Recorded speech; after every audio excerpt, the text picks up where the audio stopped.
This video is talking about the ECHERS rating scale in paper. You have the little booklet, the ECHERS rating scale, and I'm going to move across the room. It's going to look like this right here. This is what you're going to use. If you're working in a preschool classroom, it's going to be yellow. If you work in an infant toddler classroom, it's going to be blue. You can use either one you wish, whichever age group that you're actually working with.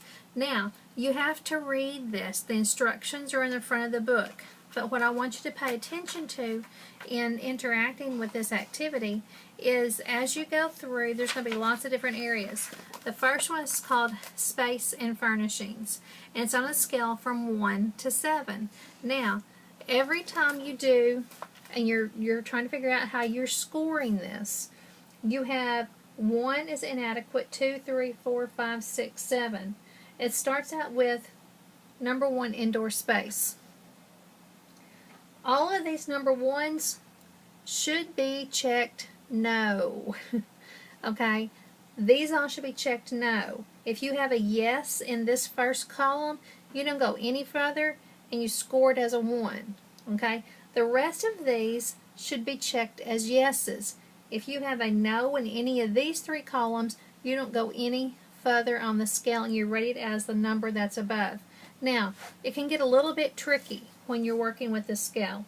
After you've checked no in all of these, and you move over here, and say you've checked 3 of these as yes, but then all of a sudden you get to 1, it's like, oh well, that doesn't really work for our center, we don't have that, so that's going to be a no.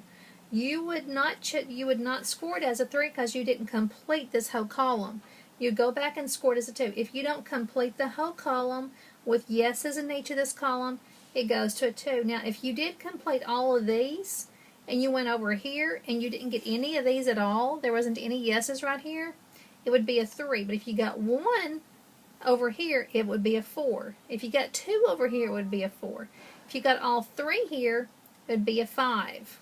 And if you couldn't go on. So that is how you do it. It's not hard, just takes a little bit of time. Now on the opposite page, you have notes and clarification. If you don't understand any of the words and information they're saying up here, there's little stars besides all these different areas. You turn the page over and you find the number it correlates to, and that gives you some more information about what actually you should be seeing as you're rating each of these areas. Okay? Now after you've rated each of these areas, in the back of the book is a score sheet. Okay? You have a score sheet for each of the areas or sections of this rating scale. I want you to make a copy of this. Okay? Don't write in your book. Make a copy of this, and you will complete all the way through page 11. You don't have to do these last 2 pages right here. I don't want those. Okay? What I want you to do is put the observer name, that's you, the classroom you're in, and how many kids were in there. I don't care about any of this other information. That's all I want.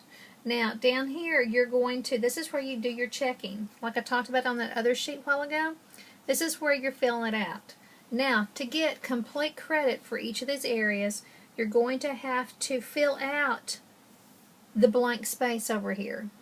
The more information that you write over here, the better grade that you're going to get in here. The less information you write over here, the lower your grade is going to be for each of these areas. Now, some of these areas have different little questions they're going to ask you. If you just fill that out only and don't put any notes in here, you're not going to get full credit. Now, some of these have a lot of notes and things they're asking you for, like on this one right here on health practices, there's a lot of information. You can put notes in the other white areas. I want lots of notes. Now, after you finish writing all your notes in this, these notes are going to make your paper, your 3 to 5 page paper that you have to write. So you're going to be transferring your thoughts and your ratings that you have rated on this scale to your paper. And it's probably going to be more than 3 to 5 pages. Depends on how much information you include. The more details, the better your grade. Spend time on this. If you have questions, you're unsure about it, call me and let me know. Okay? Thank you.